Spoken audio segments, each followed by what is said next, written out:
આજે રાજ્યના કેટલાક ભાગમાં માવઠાની આગાહી કરવામાં આવી છે, જેમાં સૌરાષ્ટ્ર અને દક્ષિણ ગુજરાતમાં માવઠું થશે. હળવાથી મધ્યમ વરસાદ પડવાની આગાહી વ્યક્ત કરવામાં આવી. રાજકોટ છે, પોરબંદર છે, જૂનાગઢ છે, જ્યાં માવઠું થઈ શકે છે. તો સાથે અમરેલી, ભાવનગર, ગીર સોમનાથમાં પણ માવઠાની આગાહી વ્યક્ત કરાઈ છે. બોટાદ અને દીવમાં પણ કમોસમી વરસાદ થશે. આ ઉપરાંત વડોદરા, છોટાઉદેપુર, નર્મદામાં પણ માવઠાની આગાહી વ્યક્ત કરાઈ. ભરૂચ, સુરત, ડાંગમાં પણ કમોસમી વરસાદ રહેશે. તાપી છે, નવસારી છે, વલસાડ છે, દમણ છે, જ્યાં માવઠાની આગાહી કરવામાં આવી છે. દાદરાનગર હવેલીમાં પણ માવઠાની આગાહી કરાઈ. માછીમારોને દરિયો ન ખેડવા માટે સૂચના આપવામાં આવી.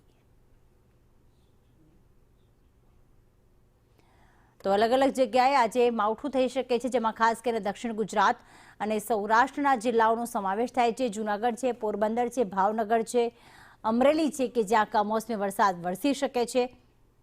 સાથે દક્ષિણ ગુજરાતના પણ કેટલાક જિલ્લા એવા છે કે જ્યાં વરસાદી માહોલ છવાયેલો રહેશે. છૂટો છવાયો અને મધ્યમ વરસાદ રહેવાની શક્યતા જે છે ત્યાં જિલ્લાઓમાં વ્યક્ત કરવામાં આવી છે.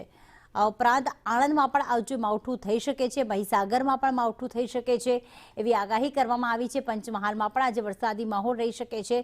અન્ય ભાગોમાં વરસાદ પડતા જ્યાં વરસાદની આગાહી નથી ત્યાં વાદળછાયું વાતાવરણ રહી શકે છે.